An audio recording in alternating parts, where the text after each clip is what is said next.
This is the Nielsen Norman Group UX podcast.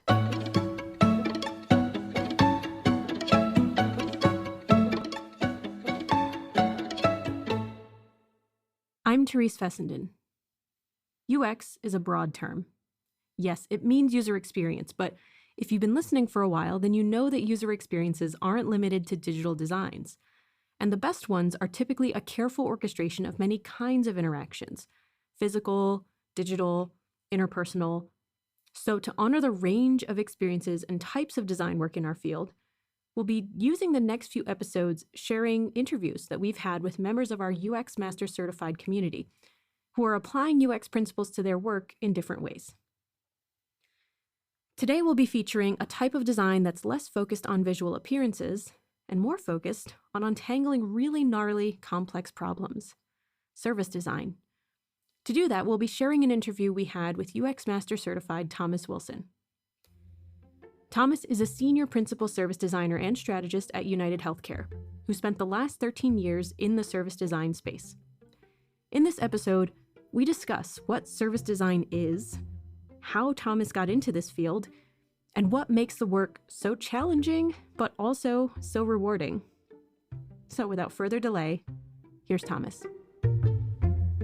So Thomas, I'm excited to have you here. I'm excited to have you tell us a little bit about your work, and especially around service design, which is a field that's growing rapidly as far as like a field that is adjacent to / related to UX. So I'm excited to kind of dissect that relationship a little bit and learn a bit about you. So before we get into, how you got here, I would love to sort of dissect what service design is, because I think we have a number of folks who may have heard of this term but don't really know what service design is and maybe want to know a bit more. So how would you define it? That's a great question. And if you ask 20 different people, they'd probably give you 20 different answers. And if you ask people who are like in the European countries, especially like the Scandinavian countries and the Nordic countries, they would definitely give you a different answer than folks in the United States would, because we're kind of functioning at different levels. And service design is less mature over here than it is there. But I would define it, my definition would be that service design is kind of like, it's the research and analysis and design of those choreography of interactive touch points that customers have within a system or service. It's all about solving problems and trying to create positive outcomes for customers, employees, and the organization. It spans everything from systems design to business design, venture design, organizational design, CX, EX, and as you previously mentioned, UX, and any aspect or iteration of like innovation and designing new products and services. And so really, it's all about customers, right? It's about customers and business and merging those things. And so in my personal philosophy, the only type of persona or archetype that really matters is a real one, right? And the only type of service experience that matters are the ones that consumers and customers and employees are actually having. And so we map those things to better understand those pain points so that we can provide a more preferred solution for the future. And so, we're in a service economy right now, right? And everything is a service, including software. That's where SaaS comes from, right? Software as a service. Yeah, I kind of laughed a little bit when you mentioned that depending on who you ask, you might get 20 different definitions, because I feel like there's a constant debate in like LinkedIn, for example, where some people will be like, well, service design is like more all encapsulating than UX is. And then other UXers are like, well, UX captures service design. And there's always sort of this like one-upping of whose domain is like more responsible. And I always kind of laugh a bit at this, not because I don't think it's appropriate or, accurate, because I think both of these kind of schools of thought have some level of truth to them. But what you mentioned, the sort of orchestration of all of these moving pieces, which includes employees, which includes, all of these maybe third-party partners and systems, and making it something that works as like an ecosystem, and that delivers an experience to customers. Like I definitely can see that as, at least that's how I see these as coexisting. Like neither is more important. They're both essential ingredients to delivering like a good service. So how did you discover this? Have you always been in service design, or have you sort of gotten into this space from an adjacent field? No, so it's funny that you ask because I started off being a visual designer and a writer and, kind of doing that art director, creative director track. You know what I mean? We're talking, I don't want to age myself, but in the early 90s, I started off doing that kind of routine. And when I started going to school, there wasn't a lot of availability to understand like human factors and I had certainly never heard of service design at that point, but not even UX, it wasn't even a thing. And so I started off doing that visual design stuff and, in the nascent years of the web, because I moved from Miami where I was doing like high fashion. I worked literally for Burdines and Bloomingdale's, which is now Macy's.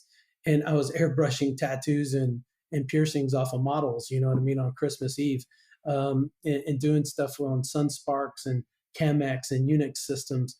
And I came back to Houston and there was none of that kind of work.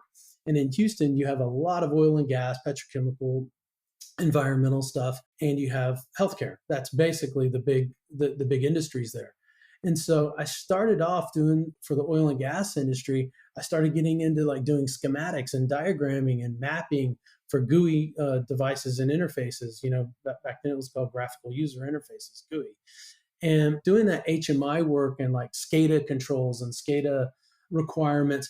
I started working on things like nuclear reactors and deaerators and various types of electronics like heat exchangers and pumps, and then medical devices, and then to like more customer facing things like kiosks, like interactive kiosks inside of retail environments, and just understanding those form factors, touch target sizes, and things like the average height of American males that would be working in a factory that would be touching the device that I'm making. Mm-hmm. Like I started learning those types of things and geeking out on them just naturally. And so I didn't really know it was called a thing. I just knew that I wasn't as fascinated with gradients and fonts and things like that some of my counterparts and friends were. And I was more interested in how things worked. And so I started doing a lot of employee experience design as well. So having your feet in both of those worlds, it really started pushing me more that into that direction of understanding like brand, marketing, service, digital, employee experiences. They're being inquisitive about collecting data on those people, places, partners, props, and processes, and how that stuff works. And just like you mentioned a second ago, I really got immersed in wanting to understand that ecosystem.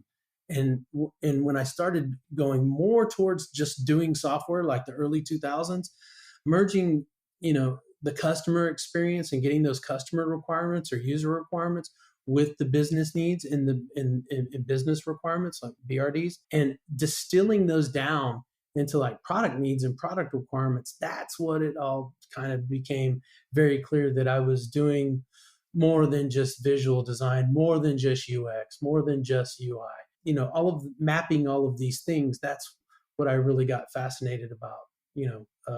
And started hearing the term service design was probably the early 2000s.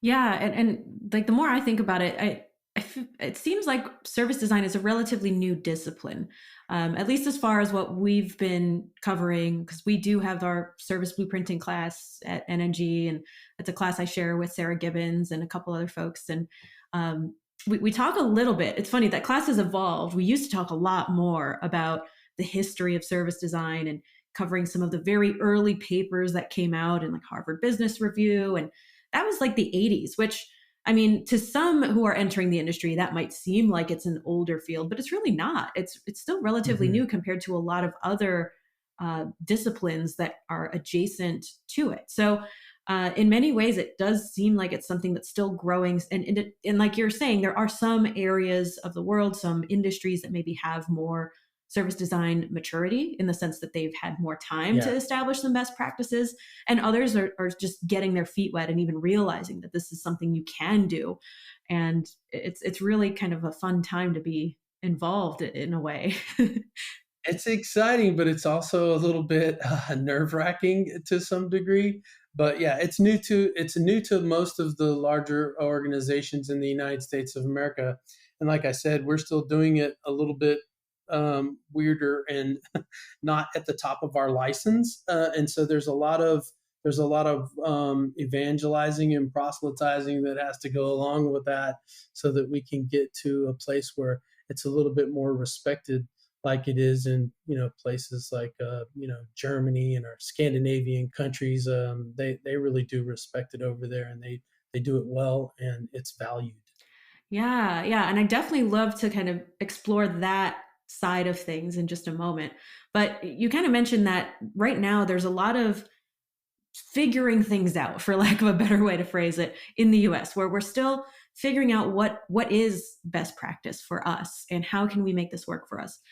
And of course, as a result, we often learn a lot in the process where there might be things that we realize, wow, we got that all wrong, or oh, maybe we got that part right.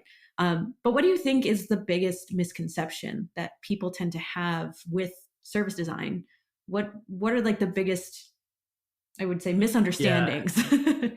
that service designers are or should be product designers.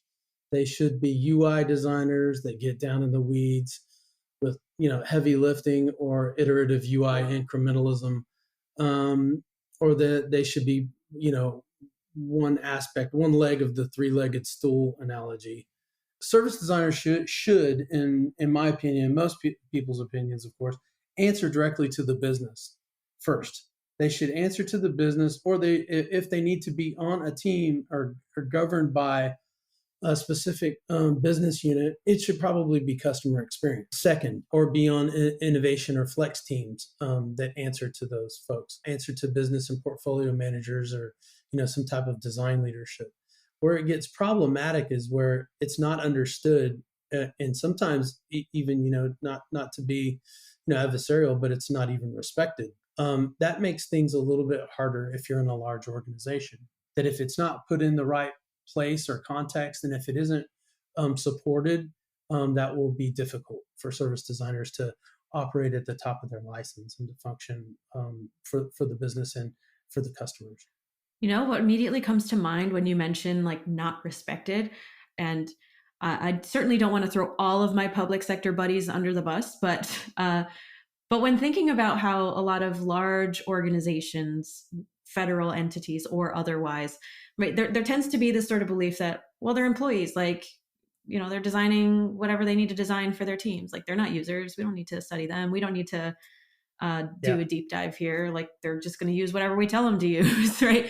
And there's often like this lack of regard, or at least a like lack of respect. understanding the value of doing research with employees. So yeah. I would argue that it's a lack of respect intrinsically. One of the most important things that when we understand why human-centered designers and service designers design and the methods that we do, it's out of love. It's out of love and respect for customers, because we see ourselves in them, and that's really what empathy is rooted in, right? It's a secondary notion. Empathy. It's rooted in love. And so if you're not doing this for the love of solving problems for humans, you're probably doing it for the wrong reasons. And that's one of the most things that's challenging about what you just asked me, is it's when you don't have that buy-in or support from leadership, and they don't understand it, or they don't respect the idea that the majority of what a service designer does is research, right? It's you're researching, and then you're mapping the things that you're finding out, and you're getting that shared consensus. And so that notion that they should be isolated or distributed among teams or governed by PMs, and when businesses are really immature and they do that sort of stuff, and they don't understand the value and promise of service design or strategy, allow us to work at the top of our license, then they're just not getting the very best from what we're capable of. And the real losers in that framework are the customers, unfortunately. Yeah, and I actually love to unpack the idea of the word customer too, because in service design, you've got a lot of people who could be considered customers, right? We've got Yep. end users, which in UX we get, Employees. Yep. yeah, Yep. like you've got Yep. employees who could be end users in some cases, or you can have agents who are working in a system that customers also see, and you might have two people working in the same system but seeing very different views or very different groups of information. And in a way, we're sort of like neglecting half or more of an experience by not designing for employees in the process and having that same kind of care and attention and empathy for coworkers or people who may not be immediately on our team, but people who are inevitably working on these systems together. Right. Yeah. Right. Yeah, you have a lot of different people in that lexicon, right? You have like service customers, you have service users, you have the front stage service employees. Like when you start talking about like blueprinting, right? You have the backstage service employees, you have partner service employees, you have all of that stuff, and understanding the difference between CX, EX, UX. It's they're all just humans, Mhm. right? Absolutely.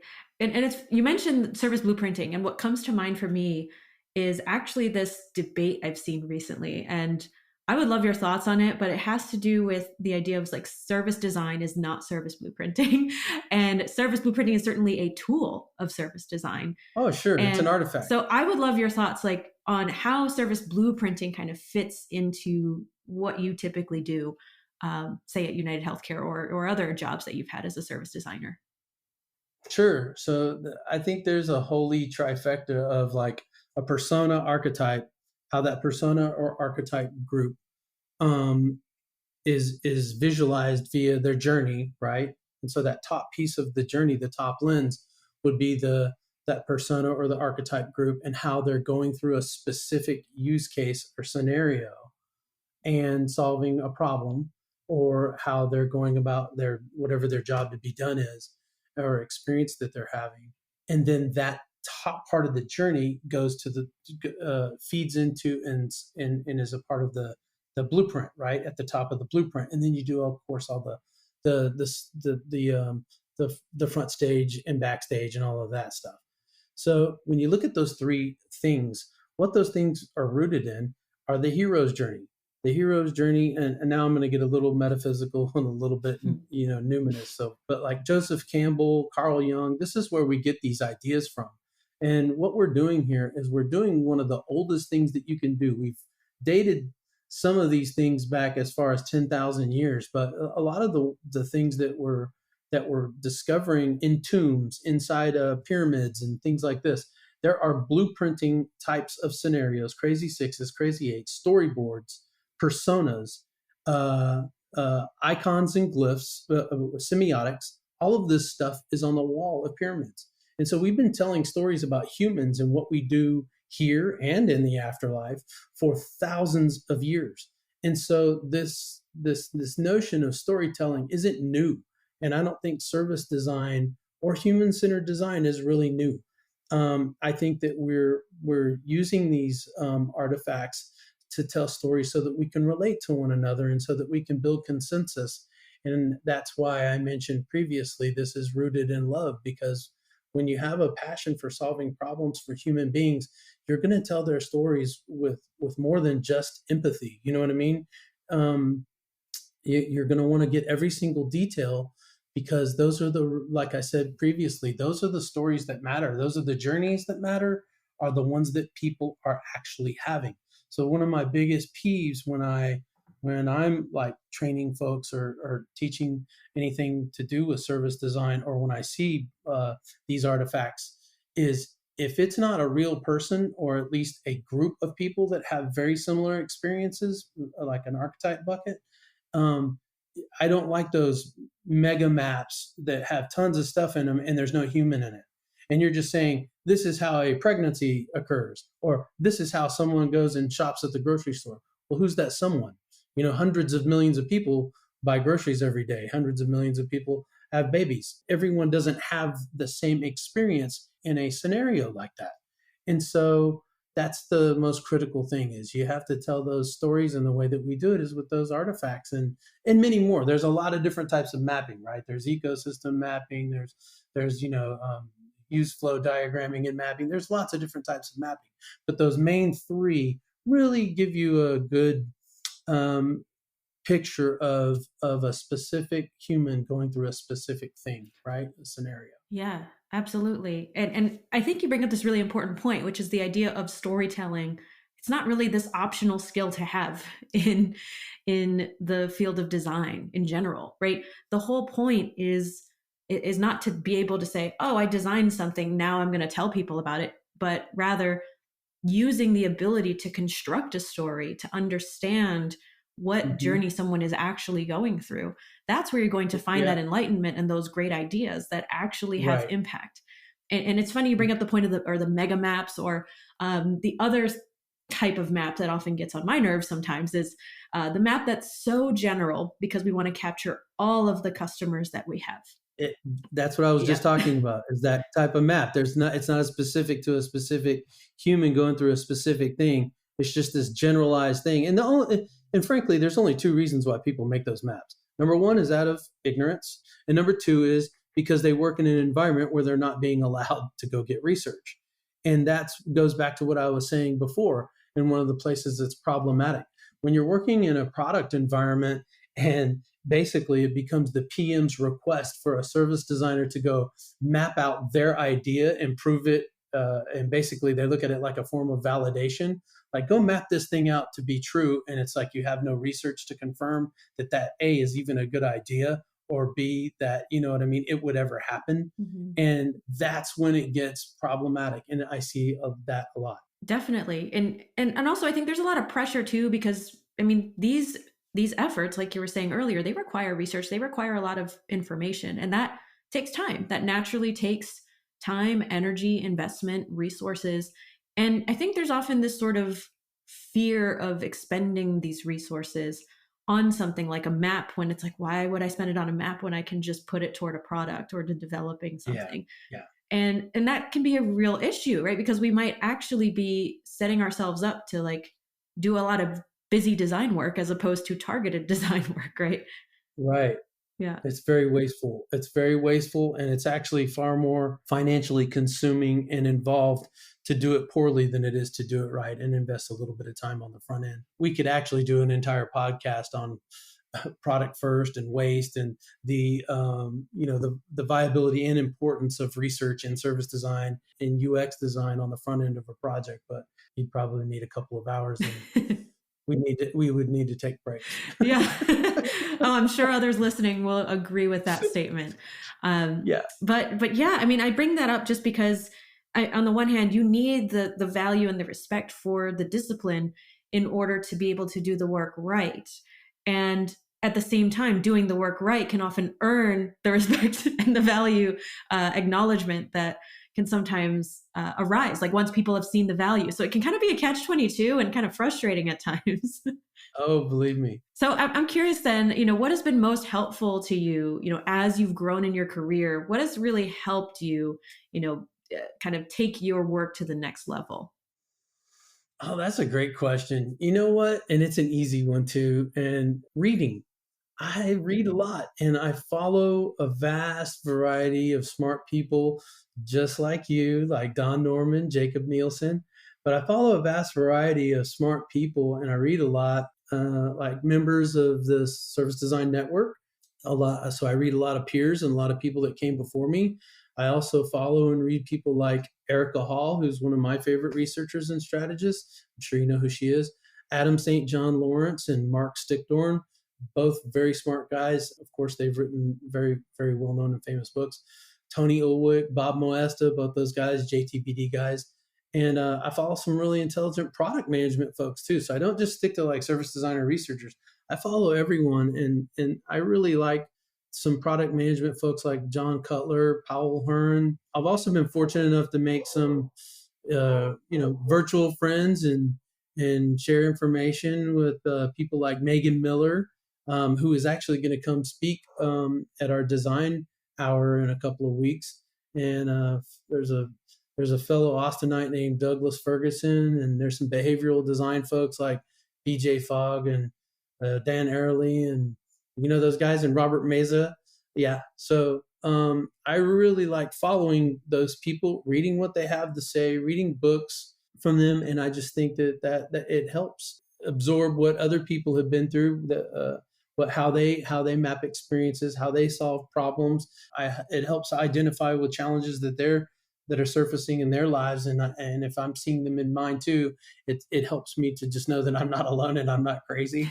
You know what I mean? Yeah. Because we're all struggling with some of the same things, right? And so it helps when you see someone who's more established or makes a hell of a lot more money than you or is very well known, and they're saying the same things that you're saying and seeing.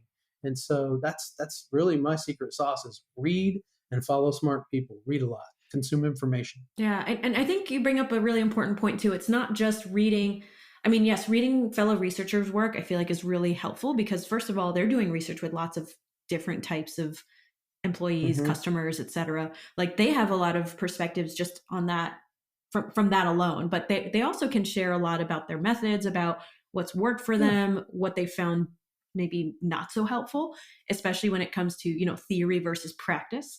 Because obviously there are things that might be amazing to do in theory, but when it comes to actual resource constraints or time constraints that you have, then well, yeah, maybe there are certain things that have to go by the wayside in order to actually get work done, right? So that certainly can be really beneficial. But I think there's also some value too in just reading about the perspectives of others, like you're saying, right? Getting into the minds of others and understanding, these Sure. different lifestyles or different ways of living. And the more you can get familiar with uh, alternate ways of living other than yours or alternate perspectives other than yours, it might be deeply uncomfortable in the moment, but it will give you so much more to think about as you're creating some of these deliverables and as you're creating some of these designs and suggesting changes to processes and stuff. Right. Right. Yeah. So, what would you say is like the thing that you love most? But if you had to point to like a couple things that really make this a field that you enjoy being part of, what are those things?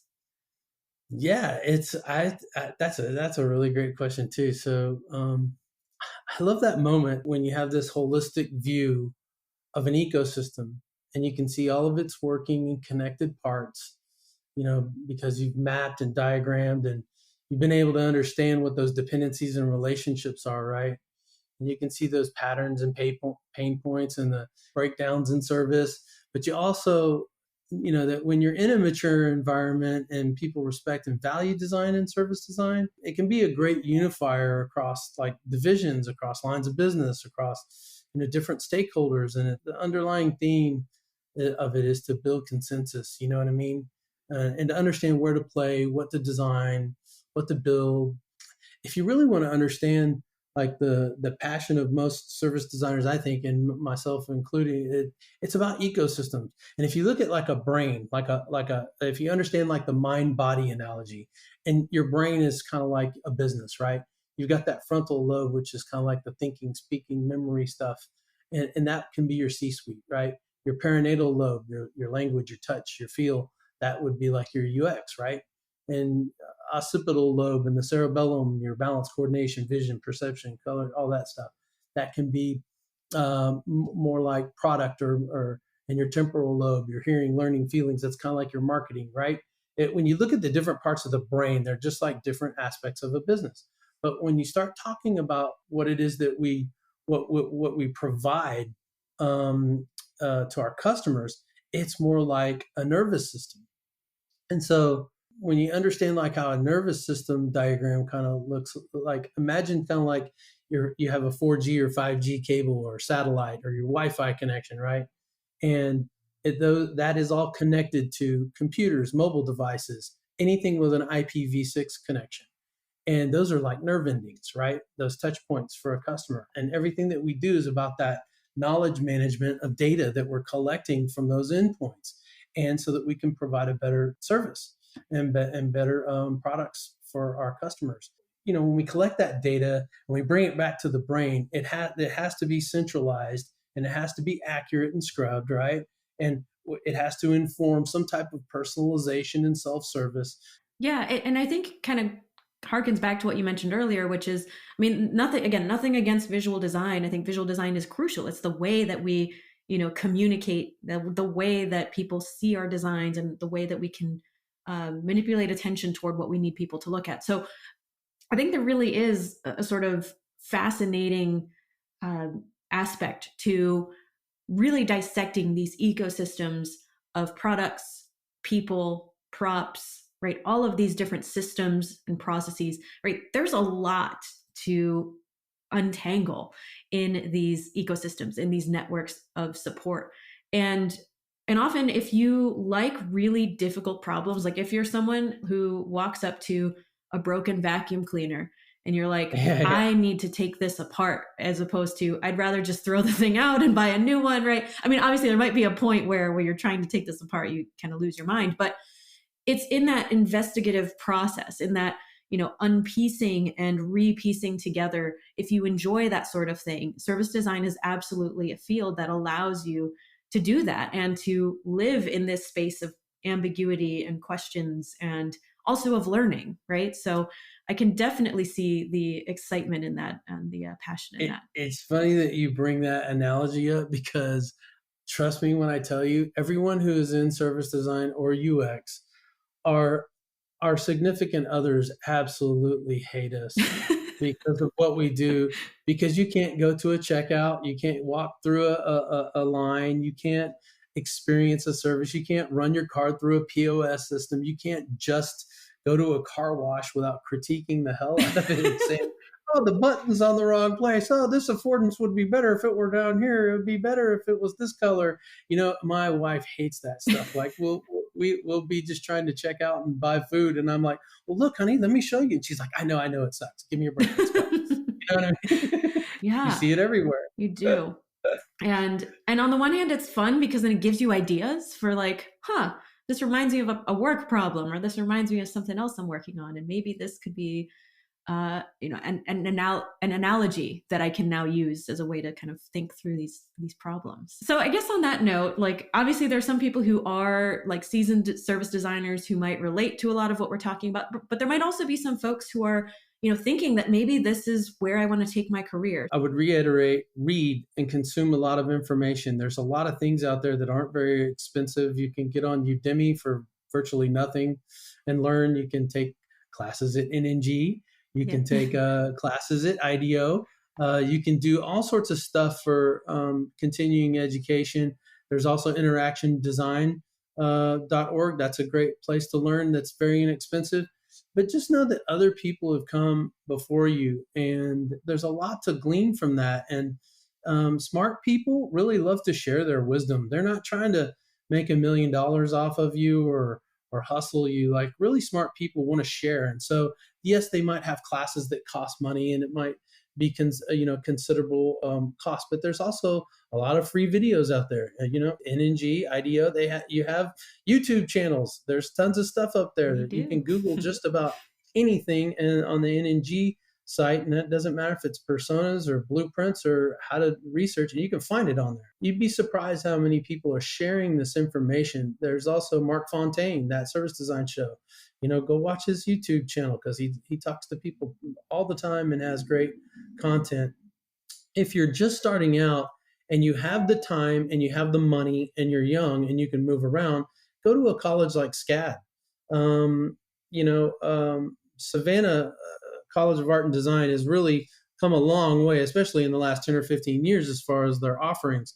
And now it is really a great service design, UX design, everything, product design school. So if you can afford to do that, go do that. But I would caution too, like, gently, but stay away from this business if you're attracted to 6-figure salaries, if you think that's what it's about.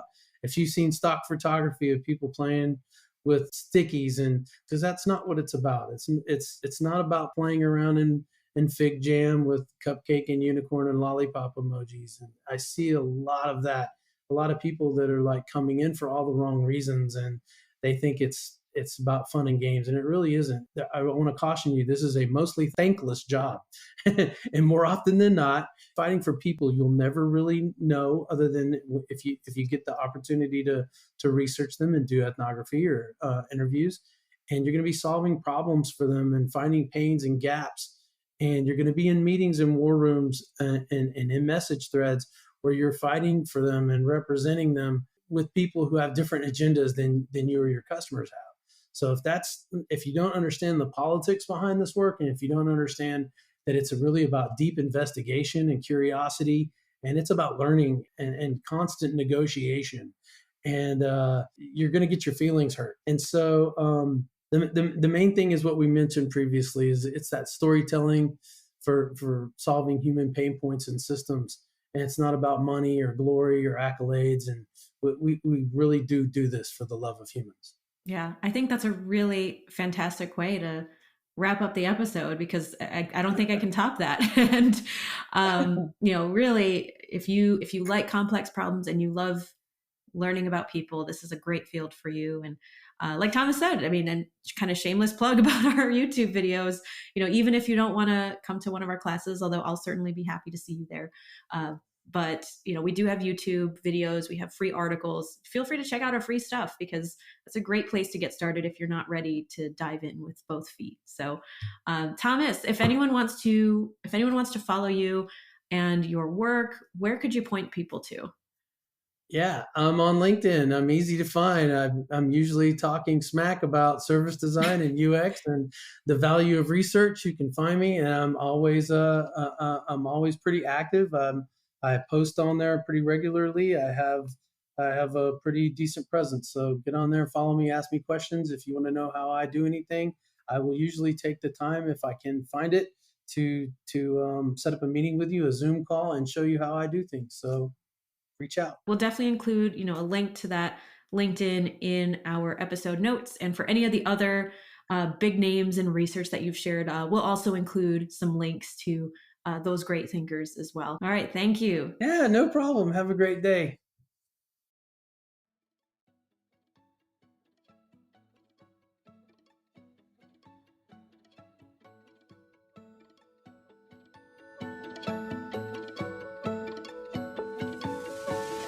That was Thomas Wilson.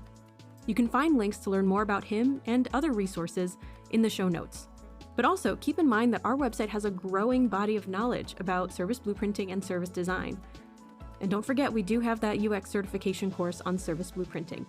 To learn more about any of that, check out our website, www.nngroup.com. That's NNGROUP.com.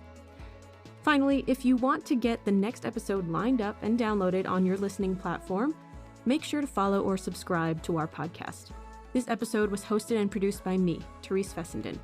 All editing and post-production is by Jonas Zellner. Music is by Tiny Music and Dresden the Flamingo. That's it for today. Until next time, remember, keep it simple.